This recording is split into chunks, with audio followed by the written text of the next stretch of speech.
Continuamos en el programa La Noche. El presidente de Colombia, Juan Manuel Santos, ha dicho que su eventual reelección no está condicionada a las conversaciones de paz con la agrupación criminal de las FARC. Sin embargo, analistas consideran que la decisión de Santos de buscar mantenerse otro periodo en el poder sí dependerá de la suerte de los diálogos que mantiene con la organización terrorista de las FARC. No puedo jugar a la reelección con la paz del país, sería de una tremenda irresponsabilidad. Y si por la paz del país me cuesta la reelección, bienvenido sea. Pese a que el mandatario colombiano ha dicho que su eventual reelección no dependerá de los diálogos de paz que su gobierno adelanta con la organización terrorista de las FARC en Cuba, lo cierto es que el tema de la negociación será factor determinante de la próxima campaña política. El mismo Juan Manuel Santos fijó un tiempo para las conversaciones que coincide con el mes que la legislación establece como límite para que el presidente en ejercicio anuncie la intención de reelegirse. Para diferentes analistas, este es un claro indicio de que la búsqueda de otros 4 años de poder para Santos dependerá de la suerte del proceso de paz, del que hasta ahora pocos resultados se conocen. Puede ser un proceso de años, sino de meses, es decir, esto debe de durar no más allá del año entrante, de noviembre del año entrante, a más tardar, yo diría que antes. En medio del incierto escenario político de Santos, el mandatario colombiano busca recuperar popularidad. La más reciente encuesta de la firma Ipsos Napoleón Franco no le favorece. A la pregunta, ¿está usted de acuerdo o en desacuerdo con la reelección de Juan Manuel Santos en las próximas elecciones del año 2014? De acuerdo, 31%. En desacuerdo, 63%. No sabe, no responde, 6%. Según la misma encuesta, la mayoría de los colombianos cree que Santos no ha cumplido sus promesas de gobierno. A la pregunta, en términos generales, ¿cree usted que el presidente Santos ha cumplido con lo que prometió a los colombianos al iniciar su mandato, sí o no? Sí, 37%. No, 63%. Con estas cifras, el ambiente preelectoral colombiano apenas comienza a calentar motores.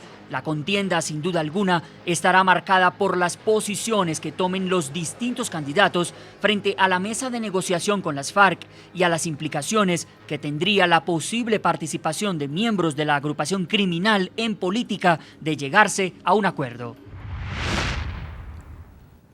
Vamos a los Estados Unidos. Expresidente Álvaro Uribe Vélez. Sé que le quiere responder a lo que ha dicho las cancilleres, candidata presidencial Noemí Zanini y el candidato presidencial Horacio Serpa, pero también quiero preguntarle si usted cree que las elecciones de mayo de 2014 en Colombia terminarán siendo un referendo frente al proceso de paz o un referendo frente a la gestión del presidente Juan Manuel Santos. Finalmente, ¿cómo cree usted que se va a definir el voto de los colombianos teniendo en cuenta que el proceso de paz es piedra angular de lo que ha sido el gobierno de Santos en los últimos años? Empezaría por su pregunta. Por supuesto, si el presidente se presenta a la reelección, es muy posible que, como en todo caso de reelección, eso sea un referendo integral sobre su gestión. Y permítame hacer unos comentarios inmensamente respetuosos a lo que le hemos escuchado a la doctora Noemí y al doctor Horacio Serpa. Primero, déjeme decir que en el marco para la paz hay una definición de impunidad y de elegibilidad política de altos criminales. ¿Impunidad por qué? Porque el marco autoriza que muchos delitos queden sin investigar, y aún para aquellos que se tome la decisión de investigar, se autoriza un cese de la acción penal, y el cese de la acción penal es equivalente al indulto o a la amnistía. Así el presidente de la República haya dicho que no habrá impunidad, que no habrá indulto, que no habrá amnistía. Sabiamente, el constituyente de 1991, y el doctor Horacio Serpa fue constituyente, dijo que solamente en estos casos podrían ser elegidos quienes hubieran sido condenados por delitos meramente políticos, la sedición, la rebelión, la sonada. Pero el marco para la paz extiende su vía conexidad, solamente lo excluye para el delito de lesa humanidad. Y por ejemplo, en las condiciones actuales, el asesinato de soldados y policías no es delito de lesa humanidad. El narcotráfico no lo es. El secuestro de soldados y policías, salvo que los torturen, tampoco es delito de lesa humanidad porque los consideran blancos legítimos. No en todos los casos el reclutamiento de menores es delito de lesa humanidad. Entonces ha habido una modificación grave de la Constitución del 91 para permitir que delincuentes que han incurrido en delitos de esa gravedad puedan ser elegidos. Presidente Uribe, permítame preguntarle a la canciller Noemí Sanín, ¿este proceso como tal tiene límites? ¿Los límites que uno pensaría o que exigen, por ejemplo, las víctimas? Porque pues eventualmente lo que estamos planteando pues, acá en el programa es que pues todo el país está de acuerdo con la paz. El punto es dónde quedan esas voces de esas víctimas que exigen que esos victimarios paguen cárcel, paguen algo de justicia y evidentemente, según lo dicen las encuestas, pues que no tengan participación en política. ¿Existen los límites? Le voy a decir algo. Lo primero es que no se ha negociado ese punto. Ese es uno de los 5 puntos. Pero existe el marco legal para la paz. Sí, pero es que no se está diciendo que se va a cumplir el marco. No, hay 5 puntos. Y el tema de la justicia no se ha debatido todavía, no se ha concluido. Yo estoy de acuerdo con el presidente Uribe, no puede haber impunidad, pero es que todavía no se ha negociado que haya impunidad. La justicia transicional exige que haya reparación a las víctimas, que haya verdad, se sacrifica un poco de la pena y se obliga a la no repetición.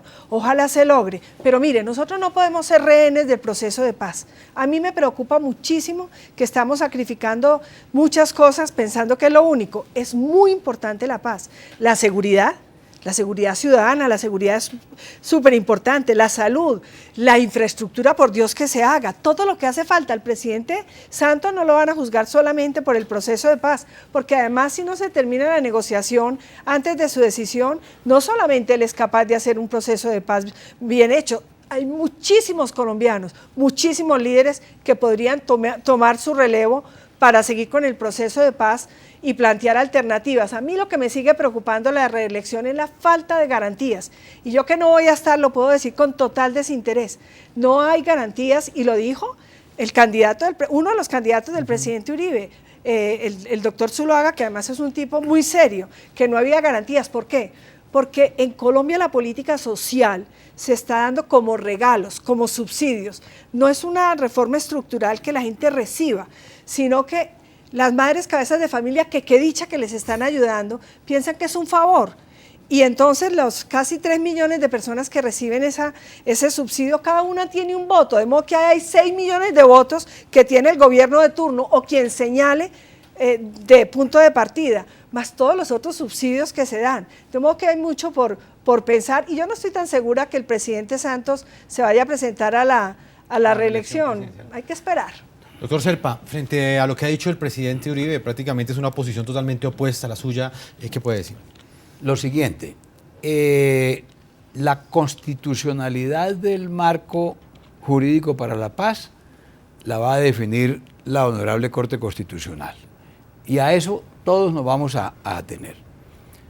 En segundo término, es absolutamente imposible que haya justicia y haya cárceles para todos los que están en el tema de la subversión. Si dicen que hay 10.000 hombres de las FARC en armas y hay 2.000 o 3.000 del ELN en armas, ¿dónde están los jueces para juzgar a esos 13.000 delincuentes? ¿Y en dónde están las cárceles para meterlos? Y aquí lo que estamos pensando en el país en este momento, o está pensando el gobierno, es que hay que aprobar definiciones de libertad condicional, etcétera, porque las cárceles ya no reciben más presos. Entonces, por eso es que resulta válida la justicia transicional, pero eso no está ocurriendo solamente ahora. ¿Ve?